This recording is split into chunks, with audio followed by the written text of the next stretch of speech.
amniga qaranka Baydhabo 3 Juun 2018 golaha amniga qaranka ayaa kulankoodii joogtada ahaa ku yeeshay magaalada Baydhabo 3 Juun 2018 shirkaas oo ka dhacay xarunta madaxtooyada Koonfur Galbeed ee Baydhabo waxaa looga hadlayay arrimaha amniga qaranka waxaana shir gudoominayay madaxweynaha Jamhuuriyadda Federaalka Soomaaliya mudane Maxamed Cabdullaahi Maxamed Farmaajo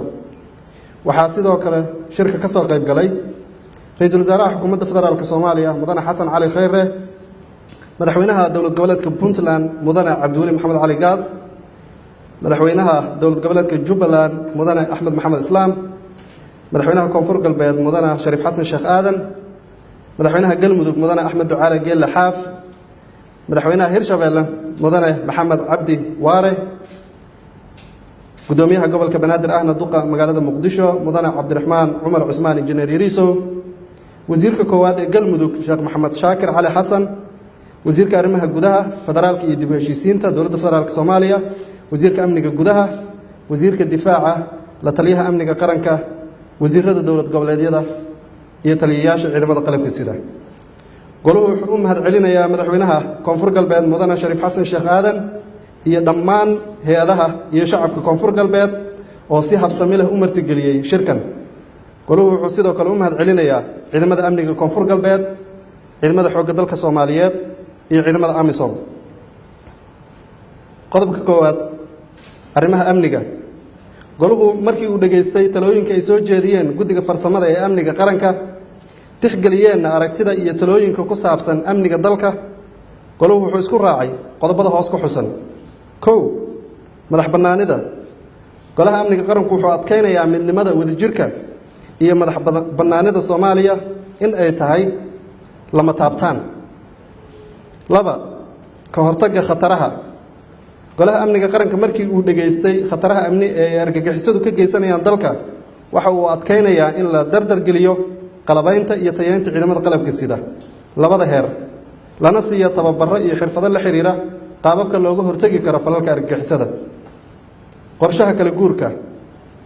golaha amniga qaranku wuxuu ansixiyay qorshaha kala guurka kaasoo loo arkay inuu yahay qorsho horseedaya in Soomaalidu hanato kuna filaato amnigeeda iyadoo la raacayo talaabooyinka soo socda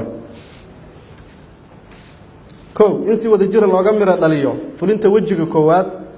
ee qorshaha kala guurka oo dhigaya qaabka lagu howlgelinayo ciidamada xoogga dalka Soomaaliyeed iyo ciidamada booliska ee labada heer oo ay ka mid yihiin daraawiishtu laba ciidamada ka tirsan daraawiishta Koonfur Galbeed ee qayb ka noqonaya howlgallada qorsheysan ee lagu furayo wadada muhiimka ah ee u dhaxaysa Muqdisho iyo Baydhabo howlgalkan waxaa doorka hogaamineed qaadanaya guddiga amniga ee Koonfur Galbeed waxayna ciidamada ka amar qaadanayaan taliska ciidamada xoogga dalka inta lagu jiro howlgalkaas guddiga qaran ee isku dhafka ciidamada ay la yimaadaan muddo 30 maalmood ah gudahood ah qorshe howleedkooda afar in qorshaha kala guurku uu noqdo mid dhammaystiran oo ay ka mid yihiin dadaalada xasilinta soo kabashada dhaqaalaha sareynta sharciga iyo cadaaladda afar dhammaystirka qaab dhismeedka amniga qaranka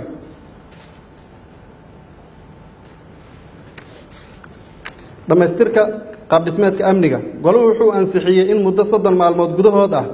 lagu howlgeliyo xafiisyada amniga dowlad goboleedyada iyo gobolka Banaadir si loo dardargeliyo in golaha amniga dowlad goboleedyada iyo gobolka Banaadir ay noqdaan kuwo waajibaadkooda shaqo guta shan goluhu wuxuu isku raacay in muddo 60 maalmood gudahood ah guddiga farsamadu ay ku fuliyaan qodobka 1.2 ee go'aankii 6 ilaa 10 bishii Febraayo ee 2018 kaasoo qeexayay code dowladda federaalku waxa ay ka caawinaysaa ciidamada booliska dowlad goboleedyada oo ay ku jiraan daraawiishtu hub saanad agab ciidan raashin daawo gunno tababar iyo tayeyn ee kala qayb qaadan doona ciidanka xoogga dalka Soomaaliyeed howlgallada lagula dagaalamay argagixisada goluhu wuxuu ku boorinayaa ummadda Soomaaliyeed inay u midoobaan la dagaalanka argagixisada 6 goluhu wuxuu isla qaatay in galmudug iyo puntland oo aysan joogin ciidamada amisom laga caawiyo howlgallada ka dhanka argagixisada al-shabaab iyo daacish oo ku sugan buuraha galgala deegaanada bariga fog iyo koonfurta galmudug lagana taakuleeya saddexda qaybood ee qorshaha kala guurka. 7 goluhu wuxuu soo dhaweynayaa isbedelada wax ku oolka ah ee laga wada ciidanka xoogga dalka Soomaaliyeed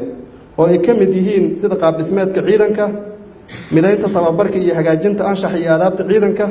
iyo sidoo kale qaabeynta hanaanka dalacsiinta saraakiisha iyo saraakiil xigeenada oo la waafajinayo sharciga dalacsiinta. 8 goluhu wuxuu farayaa guddiga dib u habaynta booliiska federaalka ee hoos yimaada wasaaradda amniga gudaha inay ku soo dhammaystiraan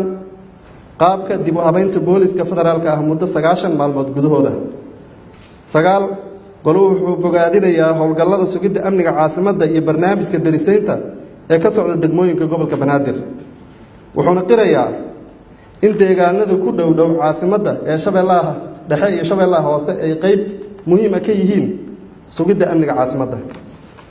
intaas waa intii amniga ku saabsaneed arrimaha siyaasadda. goluhu wuxuu sidoo kale falanqeeyay qodobada soo socda: habka doorashada ee Jamhuuriyadda Federaalka Soomaaliya ee sanadka 2020 iyo wadaagga kheyraadka dabiiciga ah, bilfur, shidaalka iyo macdanta. goluhu wuxuu bogaadinayaa qodobkiisa koowaad waxqabadka guddiga wadaxaajoodka iyo wasaaradaha ka shaqeeya tubta siyaasadda loo dhan yahay. goluhu wuxuu bogaadinayaa horumarka laga sameeyey howlaha la xiriira dib ula falgelidda hay-adaha dhaqaalaha adduunka, gaar ahaan wada shaqaynta ay xukuumaddu la leedahay hay-adda lacagta adduunka IMF iyo bangiga adduunka World Bank, oo uu goluhu dhiiri gelinayo in la sii adkeeyo wada shaqayntaas si wada jir ahna loola dagaalamo musuqmaasuqa lana joogteeyo nidaamka isla xisaabtanka. goluhu wuxuu go'aamiyey in si degdeg ah loo mideeyo canshuuraha dalka sida canshuurta furdooyinka, macaashka shaqaalaha iyo faa'iidada ganacsiga. goluhu wuxuu ku heshiiyey in dalka laga hirgeliyo doorasho qof iyo cod ah sanadka 2020 sida ku cad heshiiska habka doorashada ee lagu saxiixay magaalada Baydhabo 5 bisha Juun 2018. goluhu wuxuu soo dhaweeyey isla markaasna bogaadiyey horumarka laga sameeyey wada tashiyada, caqabadaha ka hor imaan kara doorashooyinka iyo daraasaadka diiwaangelinta codbixiyayaasha, wuxuuna goluhu faray in guddiga madaxa bannaan ee doorashooyinka soo dhammaystiraan kala xulashada nidaamka diiwaangelinta. 6 goluhu wuxuu isla qaatay in howlaha dib u eegista dastuurka la sii dardargeliyo laguna soo gabagabeeyo sanadkan 2018 ayada oo qodobada dib u eegista loo kala horumarinayo sida ay u kala muhiimsan yihiin. 7 goluhu wuxuu heshiis ka gaaray lahaanshaha maamulka iyo wadaagga kheyraadka dabiiciga ah ee dalka sida ku cad heshiiska wadaagga kheyraadka dabiiciga ah ee lagu saxiixay magaalada Baydhabo 5 bisha Juun 2018. goluhu wuxuu faray guddiga farsamada ee golaha amniga qaranka in ay soo gudbiyaan hanaanka cadaaladda iyo asluubta shirka xiga ee la qabanayo bisha August, iyadoo laga ambaqaadayo go'aamadii shirkii wasaaradaha cadaaladda ee ka dhacay magaalada Jowhar bishii Janaayo 2018. goluhu wuxuu go'aamiyey in la howlgeliyo xubnihii ay dowlad goboleedyadu u soo magacaabeen guddiyada dib u eegista dastuurka. 10 goluhu wuxuu go'aamiyey in la dardargeliyo wadaxaajoodka arrimaha federaalka ah si loo dhammaystiro hanaanka awood qaybsiga ee ku qeexan qodobada 53 iyo 54 ee dastuurka ku meel gaarka ah. 11 goluhu wuxuu soo dhaweynayaa hindisaha lagu abuurayo golaha dhaqaalaha qaranka. ugu dambeyntii goluhu wuxuu si wada jir ah tacsi tiiraanyo loogu dirayaa